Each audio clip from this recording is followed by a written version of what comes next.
Well, greetings, everyone. This is a very special day. We've been looking forward to this for a while.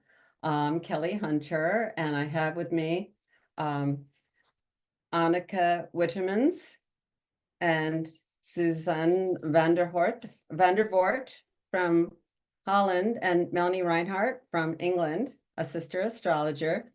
And we are going to share some special material that is work by Anneke and Suzanv that they've been doing for some years and has been very inspiring and is very unique and different. Anneke is a dance teacher, a mover, a choreographer, poet, writer. She's very much about tuning into the energy and responding to that in movement. She is a researcher of the treasures of the feminine heritage. And that's part of what we're going to hear about today in her unique insights.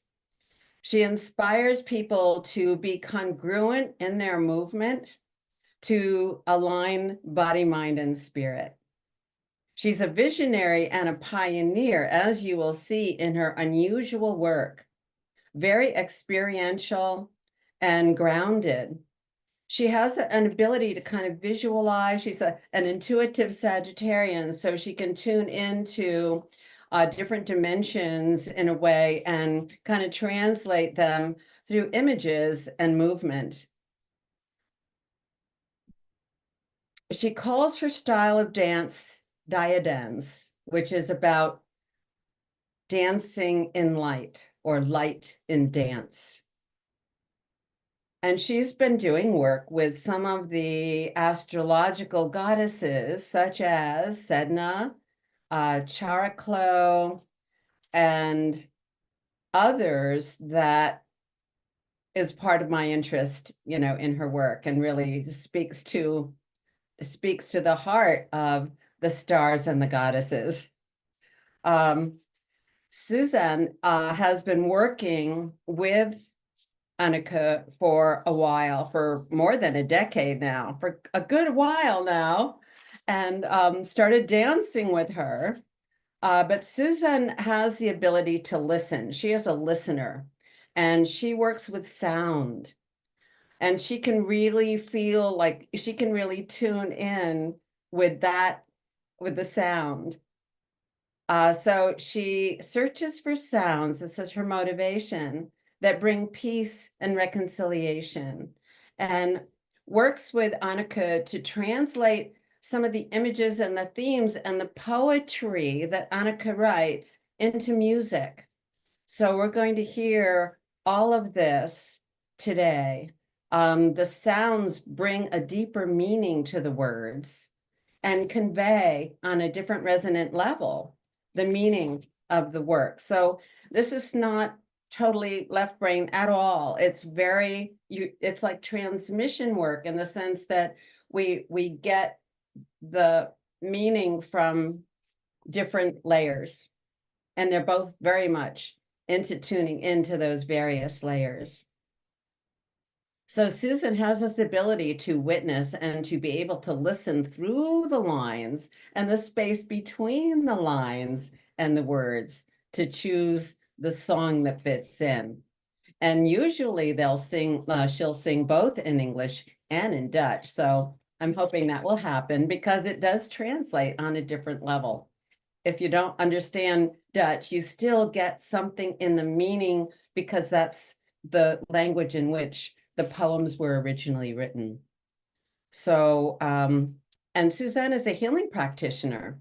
So that too is part of what they both bring in, a kind of quality of healing that is part of their work, and I would think the bottom layer of their work, the soul connection and soul healing. So I found out about this beautiful pair of women and their work through Melanie when she started sharing the work they were doing about Chariklo, which is an interest Melanie and I both have in the astrological specialties, because Chariklo is one of the centaurs, which is one of the deeply researched areas that Melanie has taken on. And Charclo, I love Charclo. So she really spoke to me as soon as I heard about her. And so that led me into Anneke and Suzanv's work and different dimensions of their work too. Another aspect I really liked was Nealania, that is an ancient Dutch or Neanderthal goddess from not Neanderthal, but of the older Celtic statue. Romanic. Okay, Celtic Roman goddess of Celtic the sea Roman. of Holland, yeah. Yes, but the not no. biggest, You know, yeah. she carried her into the modern world, and that one also really caught my heart.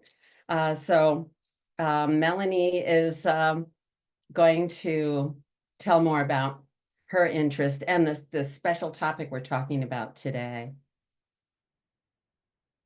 So, Melanie.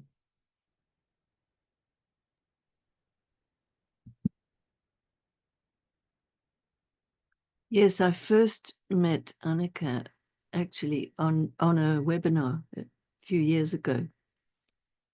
And the core of our exchange of emails and interest really was to do with Chariclo. So in the mythology, Chariclo is the wife of Chiron, who was a great mentor of Greek heroes, and also became a representative of the wounded healer archetype, which is also a very a very clear resonance with many of the ancient shamanic pathways from indigenous cultures. In fact, if you dig back far enough in any culture, you will find that shamanic layer.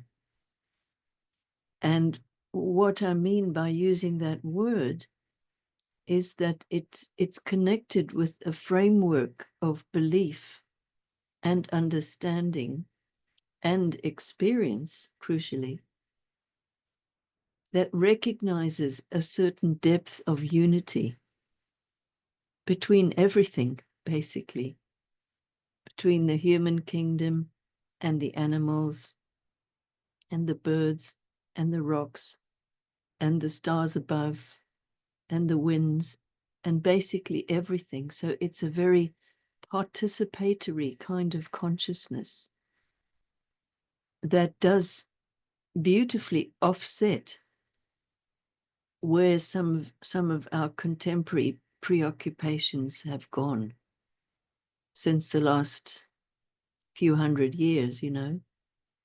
Ours is a culture where there is very much the pain of separation and loss of contact with nature and each other, and then a corresponding set of behaviors which are expressions of that pain and outrage, actually. So to me, Chiron and Chariclo represent like a kind of yin and yang, or a pair of opposites who represent very important facets of the healing process.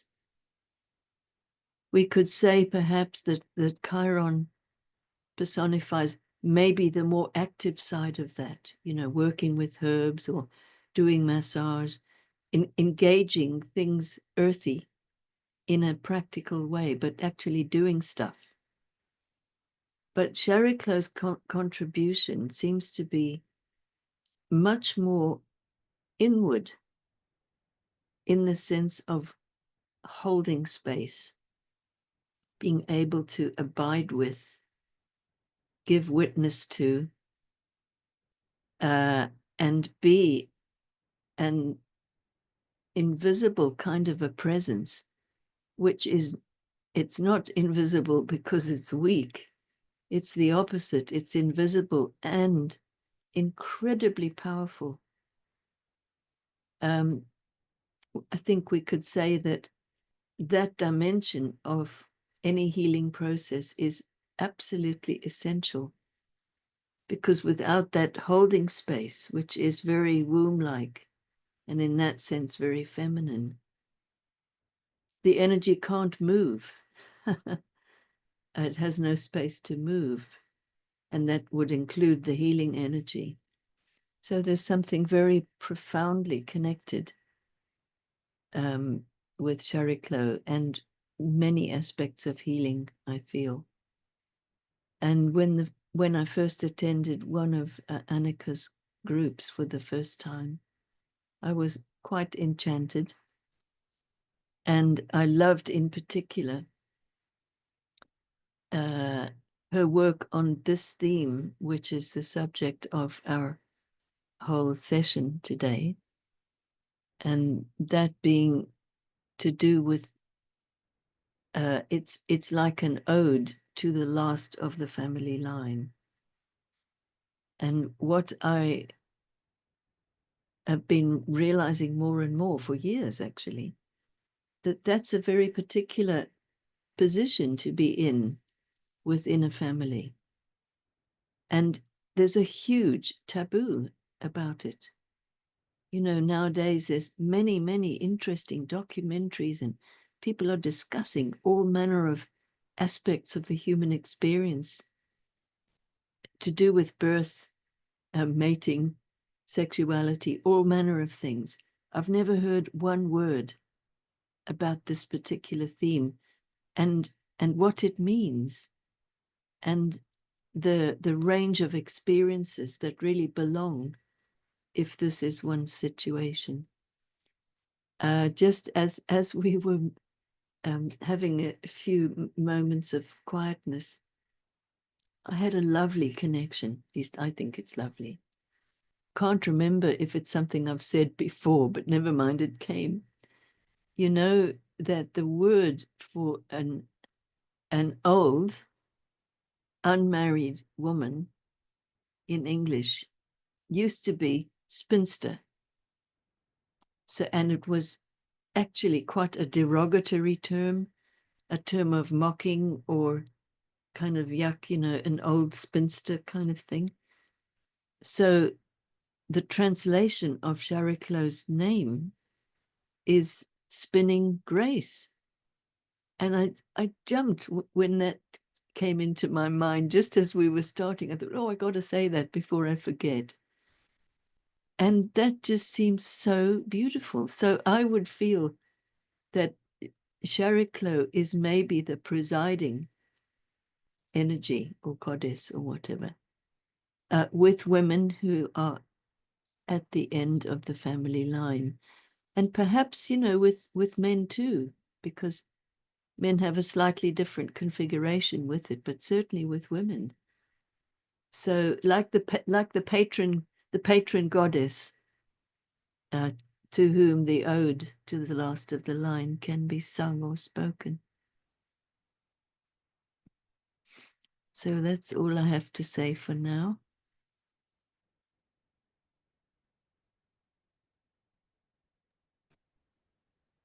Wow, introduction.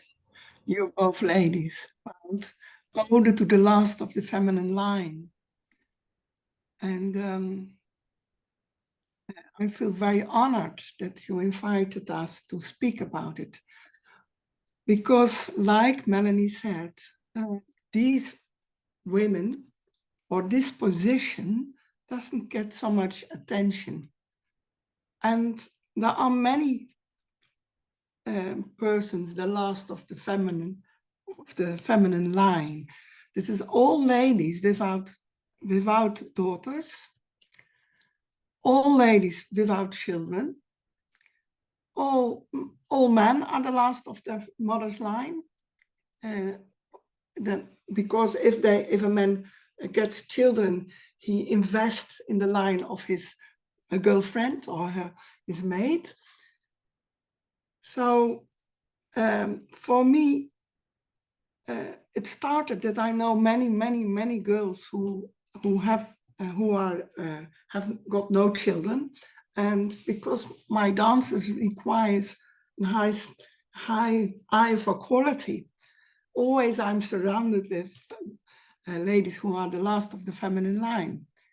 They are 2/3 of the groups, and I see the high quality, and somehow they do. Sometimes I'm looking for a place to exist. They have not a recognition or a proud because their child can do the poopy somewhere on the toilet, or the proud they have is built on who they are and how they can manage, endure life, and excel in their position.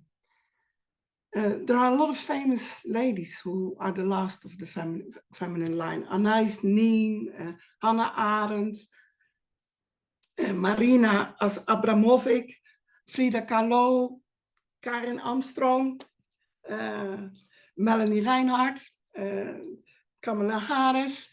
There's been so very much important women who have been pioneering in this world, have done very important work.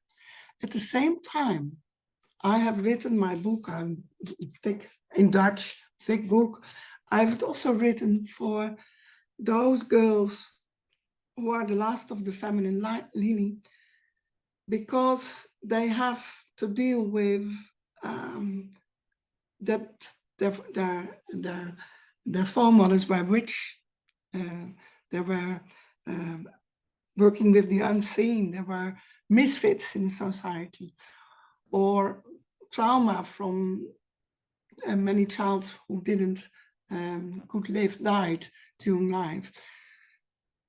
So I will both women, the ode to the last of the feminine line is for both those brilliant, excellent girls, as for those who really are enduring life. I also want to honor them, because both they do something very, very special. They free the line. It is not going to continue anymore. So the pain will be set free. And the last in the line is the one who make the final stitch.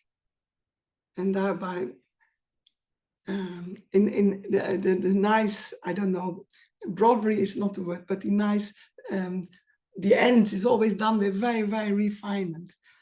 And I encourage you all to have a very fine refinement. And that's why I wanted to bring an ode to all of the last of the lineage. I write a lot of poems, and Suzanv chooses the poems to sing. And I want to ask Suzanv to sing one of the poems. I will share screen for a moment, and kijken of het lukt.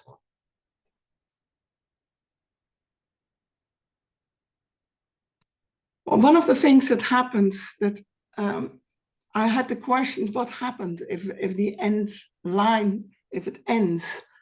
And my whole story started with we carrying water of the mother, and I will continue later. We are, my grandmother had my mother in her belly, and my mother had the ovaria already built in. So the first seed from where I am formed was already in my grandmother's belly. And my mother has carried me for 27 years before I got to the conception. So there is something with water. And if water is carrying information and consciousness, what kind of story is the female lineage telling us?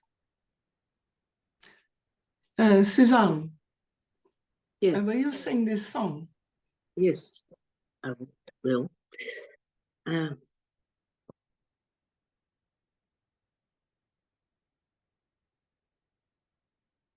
Eternal is the line of foremothers. It has never been broken. In her water, the woman carries information from all generations. Wisdom lives in a star chamber. I The last in line, set myself on flame and fire to clean the family tree. Now the line stopped, the urgency lives in me to free the tradition, to refine the best, to find my own triumph. In the focal point I stand, I transform, bring light and purification, show the flowering in my life as a beautiful gift that I offer the world. Eternal is the line of ancestors, it has never been broken. In her water the woman carries information from all generations. Wisdom lives in my star chamber.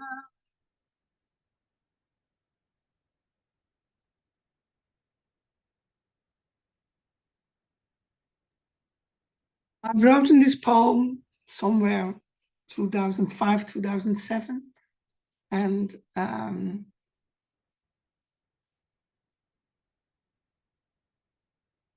that the last set herself in flame and to free the tradition and to refine is something which I'm very thankful for all those women.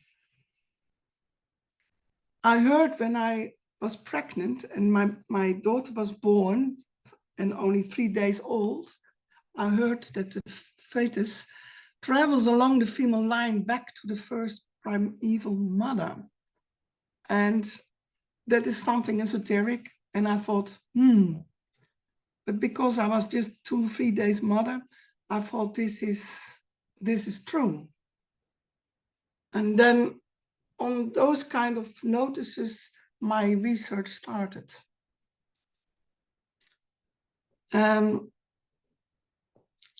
If you look to the egg cell, the ovum, it has a lot of water.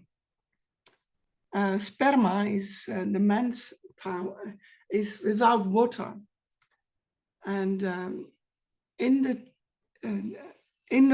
cytoplasma are sitting the mitochondrial DNA, and that is the energy fabric of all cells.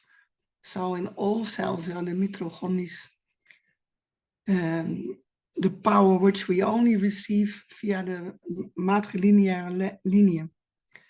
The placenta is the water, the food giver to the child, and milk.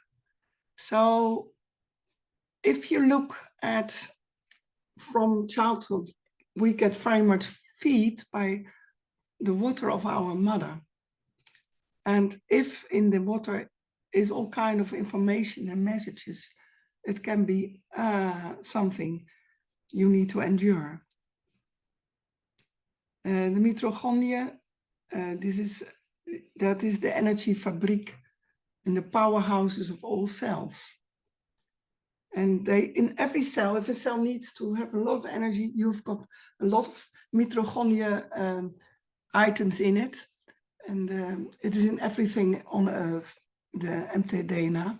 And it doesn't change for thousands of years. So you can look where you came from by the mitochondrial DNA. And it's also the question, what is the power my mother offered me, my female lineage? What is the power of my ancestor of the female lineage? I already said this is the ovary, and a girl is delivered with an ovary with millions of cells into it.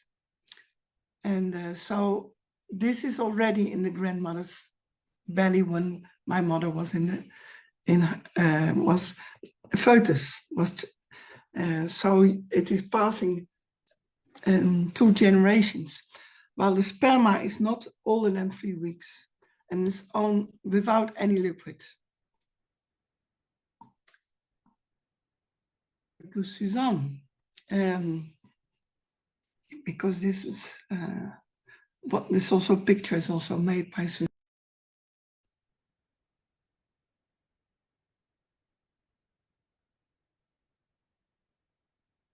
Potential is presenting my Excel. In the egg-gen, the primal mother invokes my life. She stamps my existence in the flow of life. Waits the investment of the ancestors. Like a compass it guides, it shows me the way.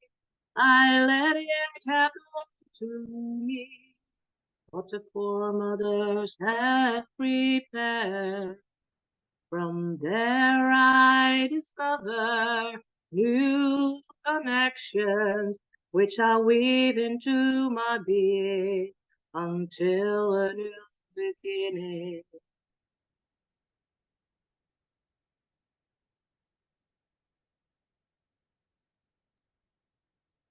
The sound is not, everything comes through.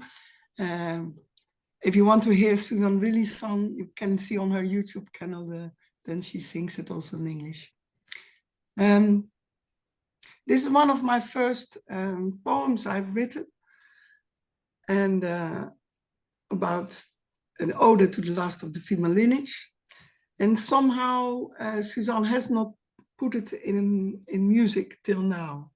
And I want to ask Suzanv if she wants to improvise on this song. Yes, I will. Yeah, can you improvise? Yes. Because the text is, I think, important. Hear the motive. Secretly, I carry the knowledge of mother's tribe in my water. Carry it in a star chamber, wells in her juices. I am connected from within, with her attitude to life. Ancient wishes are eager to be expressed, infused with unspoken missions now and ever. The water creeps into my ranks, filling me with passion. Now I'm her best vehicle. I am free to experience where I bring my water, where it resonates, I belong. I shape what I am connected with. I choose my life. Crystallize out just that what touches me. Everything else I let float over with the sight of the foremother. Hidden motive.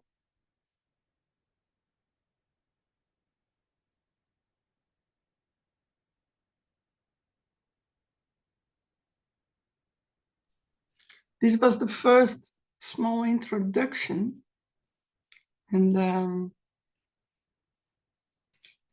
somehow the importance that in every cell of my body is the ancestors present, is the foremothers present.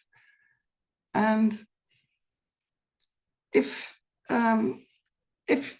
children does not come, the mother behind gets a little bit shaky, because there is an urge from continue to, because everything what I can't solve, the next generation can be solving, of the pain and the trauma. And so when a daughter doesn't get the opportunity to get children, or it doesn't happen, or there's something why it doesn't happen, also her mother and she has often not so good, easy communication between 30 and 45 years, because the mother doesn't want to urge her daughter, hey, you need to make children. And and the girl and feels the urge of the grandmother saying, continue, continue. And she don't want to disappoint her mother. And somehow in this period, those women are often, everybody thinks, oh, you do only your study, you're only proud on what your job, you're only proud on your dog, or everybody has judgments around it. And this is a period,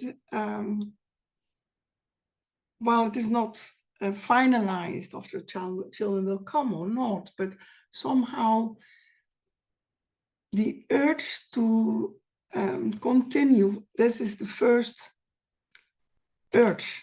God says, go and multiply. And if you don't do by circumstance, well, there is a deep urge to excel, to find out what is the deeper meaning of my life, in which art or in which way I can bring light. So I've written the whole book as an ode to all the women doing so much unseen, deliberate work to win only in their own mind a place of existence. And yeah, so I'm very glad the invitation. And yeah, we can share more, but I don't know about the time, Kelly. How are you doing? Or maybe you want to respond first. I continue? Okay. And then I take a little bit more slides because they are also important.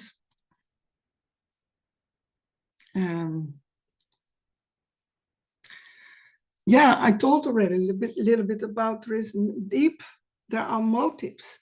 This painting Suzanv has made, and it was 7 generations before her. And also the feeling, if you are standing on the last position, how you think back to your grandmother's, if you can clean your thoughts, they can bless you. And this poem, maybe Suzanv can sing us.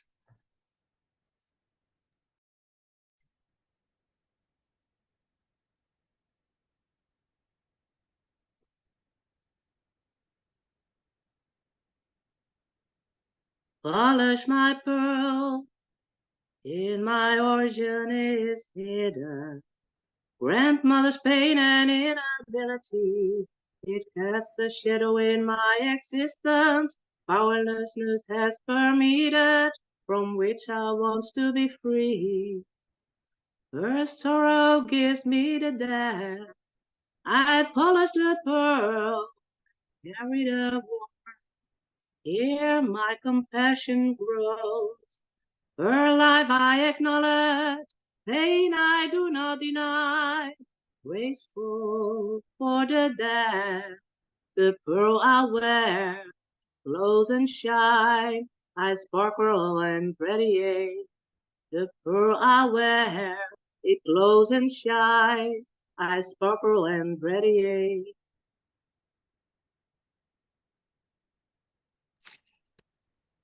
Suzanv, can you tell something about this song? Yes. We had a song of the men, the grandfathers of the fathers, and I wanted to make a poem for my grandmother, and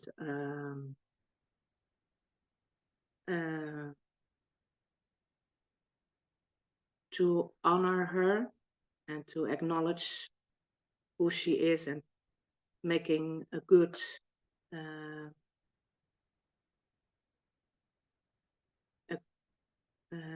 good thoughts and a good image of my grandmother.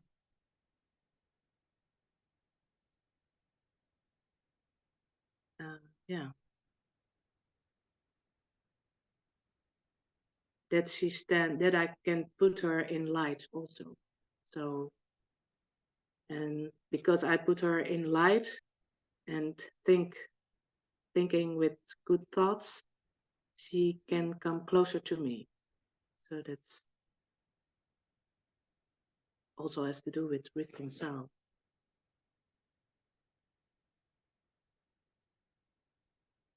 The blessing back from my grandmother.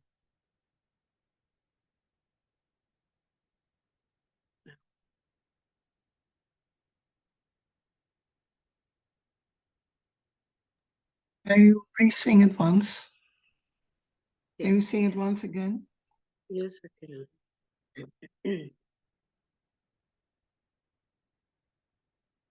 Polish my pearl, in my origin is hidden. Grandmother's pain and inability, it cast a shadow in my existence. Powerlessness had permitted, from which I want to be free. Her sorrow gives me the depth. I polish the pearl, carry the warmth. Here my compassion grows. Her life I acknowledge, pain I do not deny. Graceful for the dead, the pearl I wear, it glows and shines. I sparkle and radiate. The pearl I wear, it glows and shines. I sparkle and radiate.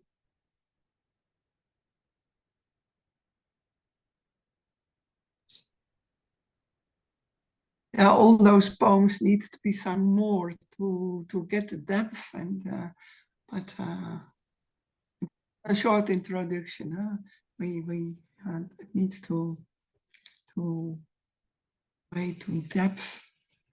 May I But say, I just want to say that I'm wearing my mother's pearls. These are my mother's pearls. Yes.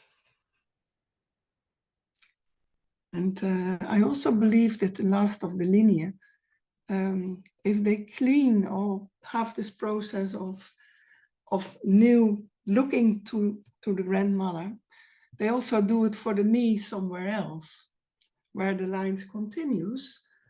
But if so, maybe they do, nobody sees it, but I think if it happens, the blessing can happen. Therefore, that work, that last of the lineage, those last of the lineage, female lineage, the work is often hidden, but of great importance for solving, for reconciling, for healing. And I'm very thankful for all those hidden work, what has been done. Yeah. I think also you're not for nothing the last of the female lineage. Maybe you are the last because your grandmother fought already.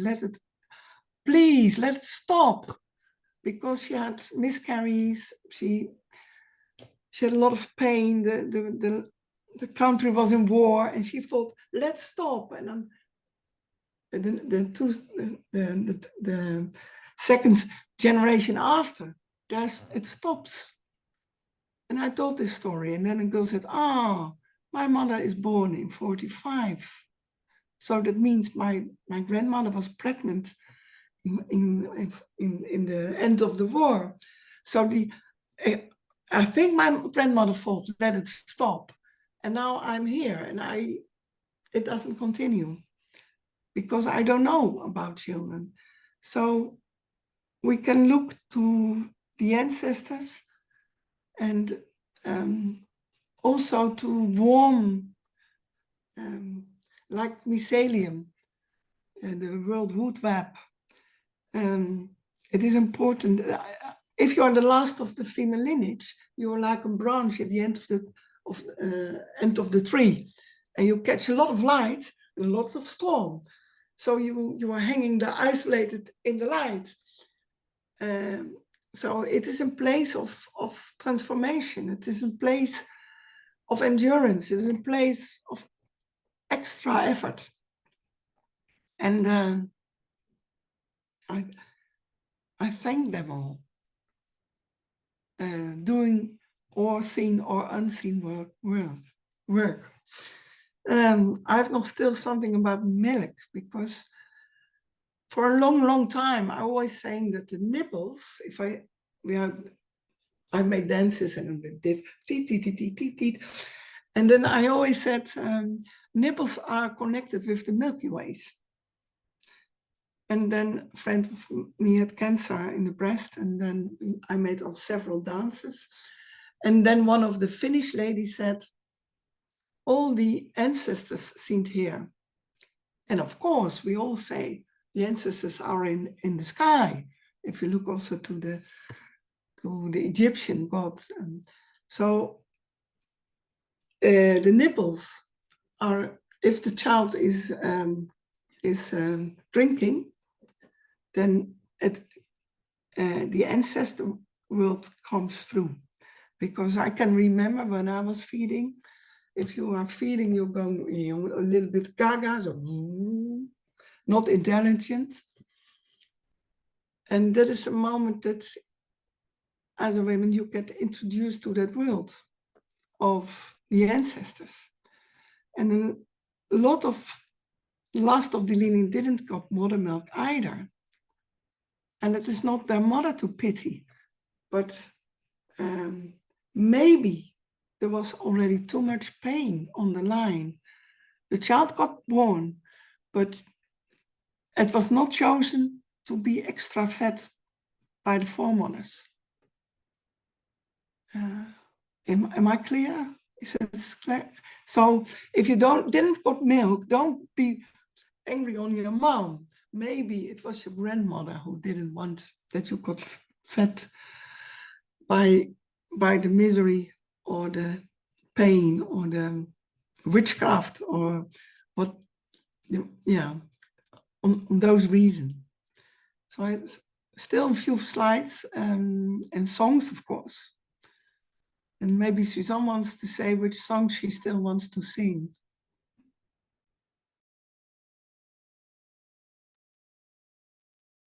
Mina?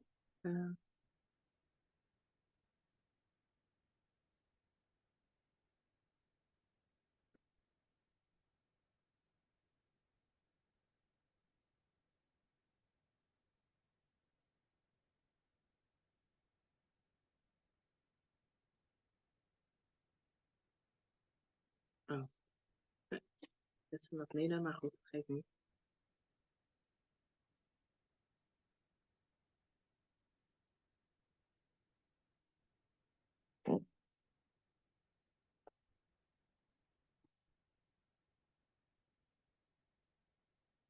Will you first sing it in Dutch? Ja.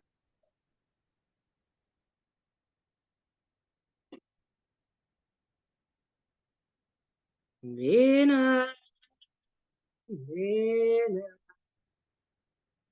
Eeuwen zijn breed verlangen naar een oogwenk voor u. Opene mama in maar diep in het meer van midden. Van verre lonken zij en verhalen het sterrenrijk. Schieten toe vol van zorg, brengen het welzijn. Tepelfontein sproeit, sterrenblauw, moedersmelk. Voert mij naar mijn afkomst, een ingang in de melkweg. De wereld in ster, ik dompel me onder. Proef het uitspansel, het fijnste in de draad.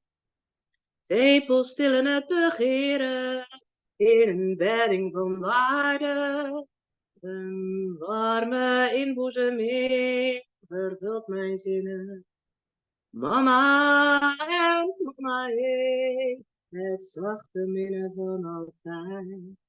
Tempel van hereniging, hoor de fluistering, hoor de fluistering.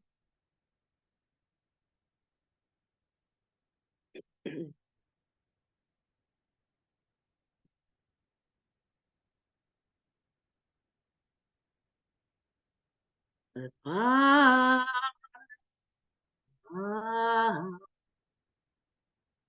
eternal desire for a moment of peace. Open them all, make me deep in the narrow love. From afar, nipples call me. They tell the tales of the universe. They nourish well-being and bring satisfaction. Aureola fontaine spray, star blue mother's milk, lead me to my origin, the entry to the galaxy. The world to me dies, I immerse me in silence. Taste the firmament, heaven appears in magic. Nipples still the desire in a battle failure. A warm bosom fulfills my feelings of belonging.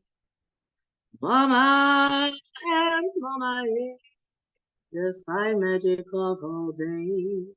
Ancestor temple of unity, hear her whisper, hear her whisper.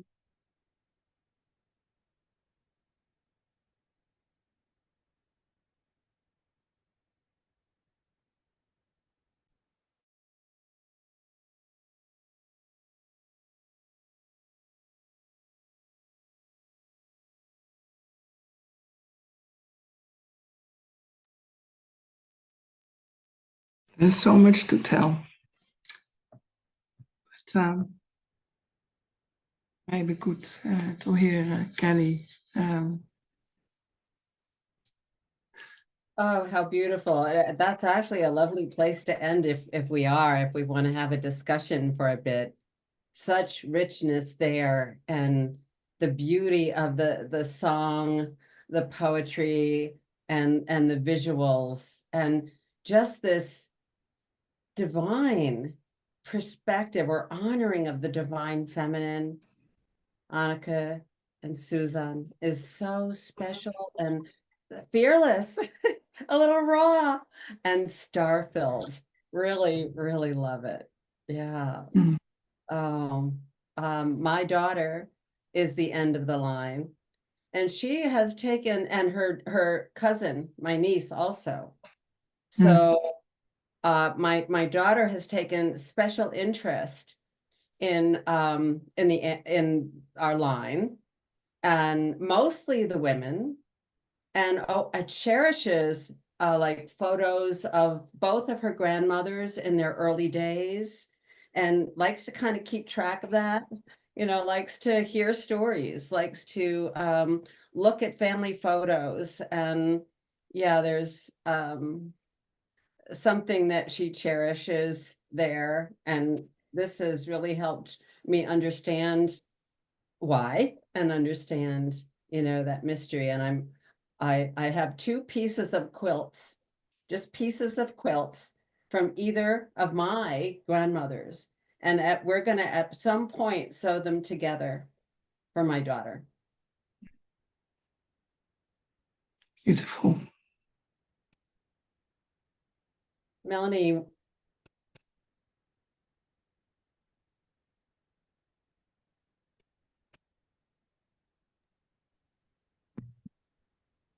I think one of the themes that always stays with me when I focus on this theme, or also, in the course of my work as an astrologer, I've had the privilege of meeting lots and lots of women who are actually in that situation.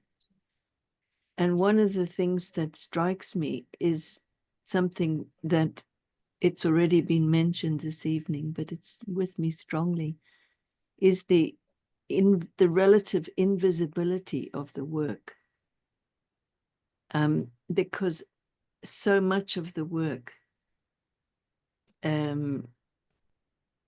isn't really about doing stuff, although it can be. Like, we can engage a genealogist to help us find information about our foremothers, for example. But so much of all of this occurs on the feeling level, I find. And then that can get translated, of course, into music and sound or into poetry. And sometimes it's even more invisible than that. And I just want to acknowledge that that kind of very silent inner work, which has to do with a kind of a knowing that is cultivated in the silence. It's a big job. It can take a lot of time and sometimes a lot of energy, but it's not doing time in the usual way we would think of that, you know, being busy doing this and doing that and so forth. It's something quite else. It's being witness to these very deep processes of recognition.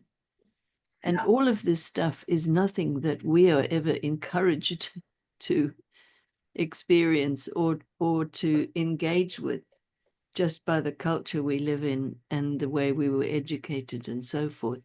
So there's something actually quite revolutionary about being willing to give oneself the opportunity and take the time, and if need be, plan the schedule so you've got the time to really be immersed in this very subtle part of the journey. That's what's with me.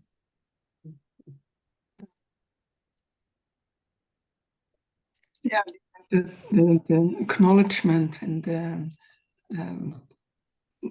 reconcile that you know you are on this position, and that you have the responsibility for your life from till the end, and the energy you need to keep till the end, because you need to take care of yourself at the end. Yes, yes, exactly. These are small things, but that starts already to tell something if you're 40, that you know, yeah, things absolutely. I have, it needs to go. Absolutely. Yeah.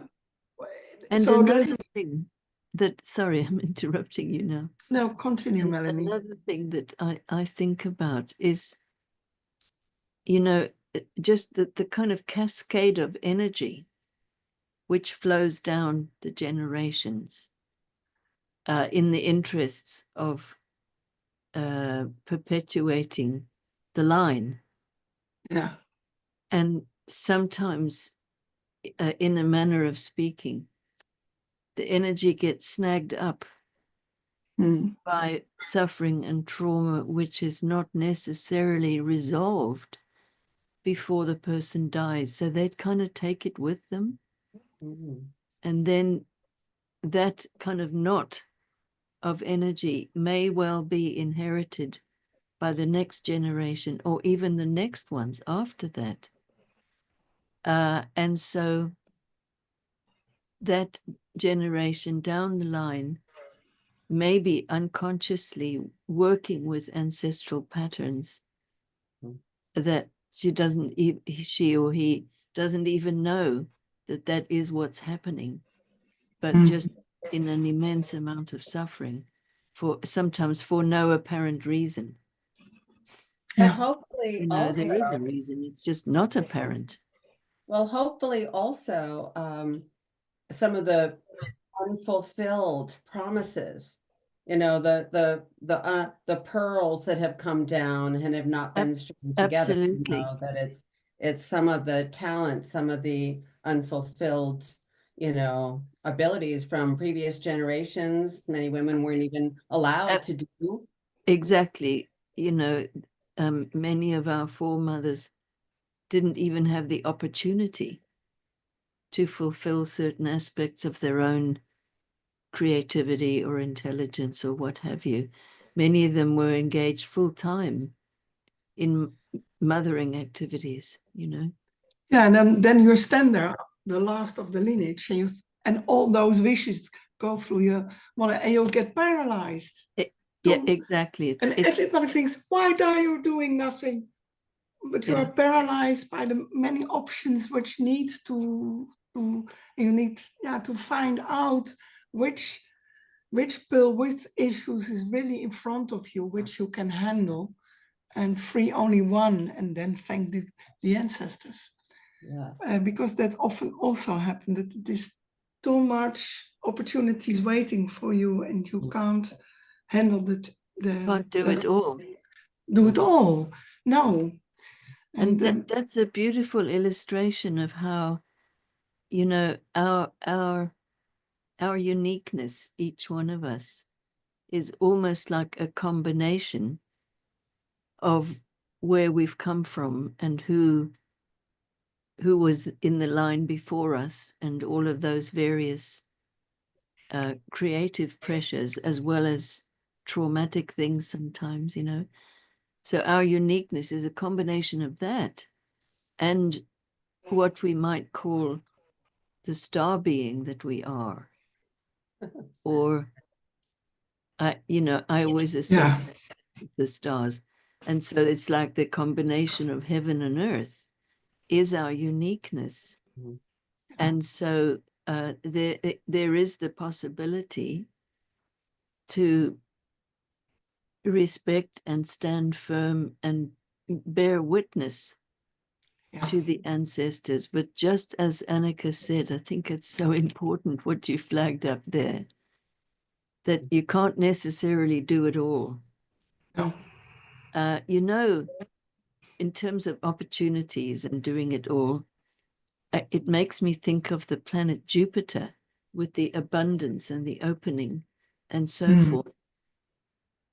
But I'm not sure I can remember the correct word. But there was something which I think was called ate, which was like a curse that Zeus or Jupiter would give to mortals. And it was the kind of freezing up, going paralyzed, just as you said there. And it's the kind of too muchness, too many opportunities, or, you know, in our age, the age of information, so too much information, etc. And so I was going to say, did you have a thought you wanted to finish? no, carry on. I've already forgotten what it was. One thing I've noticed in my daughter is over this increasing clarity of standing in her center and knowing what her boundaries are to some extent, if we want to use that word, knowing what she can take on and not, and really, I don't even want to say exactly defining herself, but honoring, a self-honoring within herself of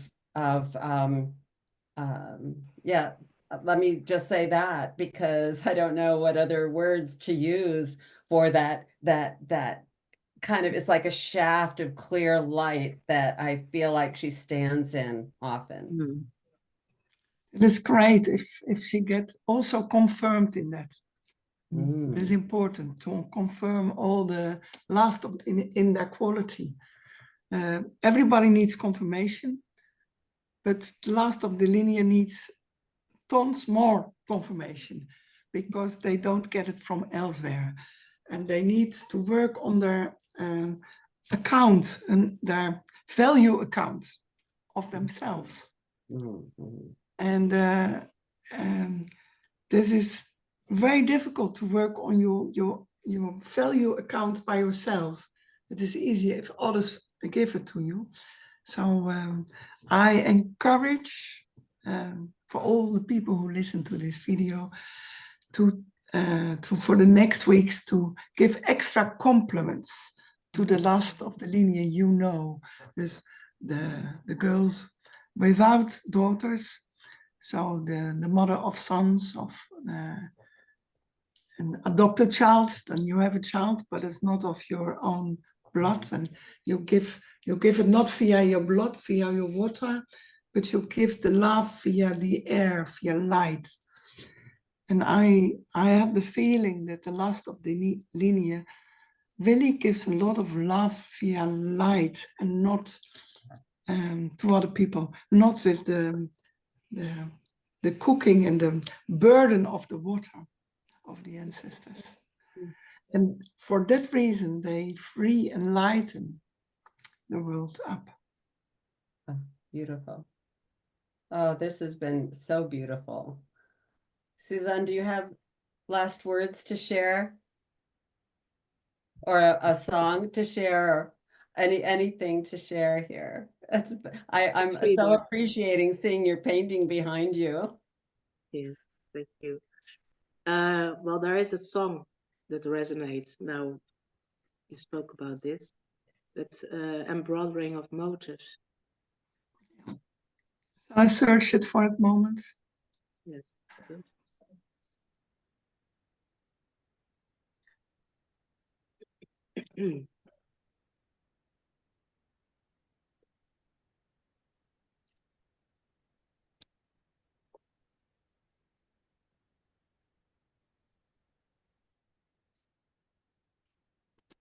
Embroidering of motifs in the rope I wear, all the stitches, they influence my life, motifs of value enclosed in pattern. I let the time pass, patterns woven, gestures that tell me, threads connect my steps in the safety net of my descent beyond the present I view. Pick the fruits, they belong to the tribe of which I am belong. Roots of the future light up, I weave them in now. My senses are awakened, pain urges me, and broader pattern. They protect me, shape the motives in the robe that I wear. Embroidering of motifs.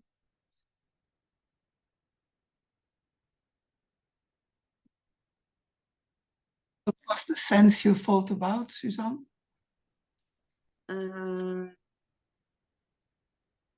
Well, the robe that I wear, there are motifs in it, and to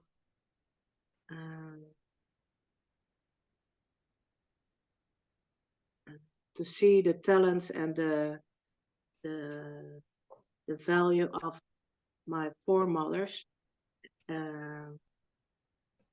that I can wear it with proud. Mm. Yeah, and so I can also wear my own talents with proud and the value.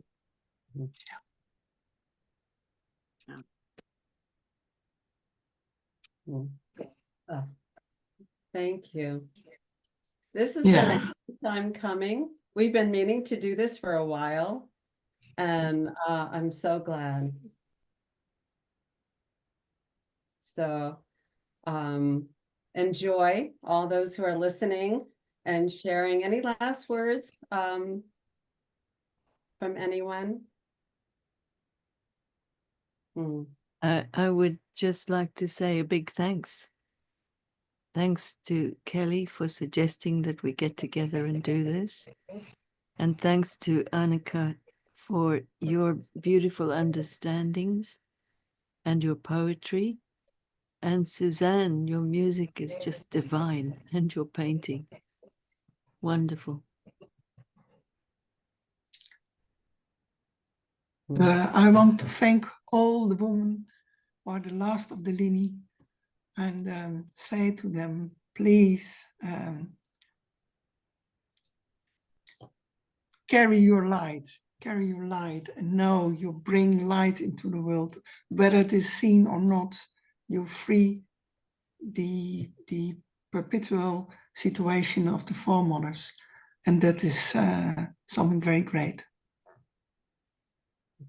It's a piece of work that frees something up for all of us Yeah. in this amazing time we're living in. So much appreciation. And we're going to share this in all of the means that we have. So thank you for being here, Yeah. listening, and it's a great contribution to the new era that we're moving into. Blessings abound. Thank Yes, you. thank you very much. Thank you.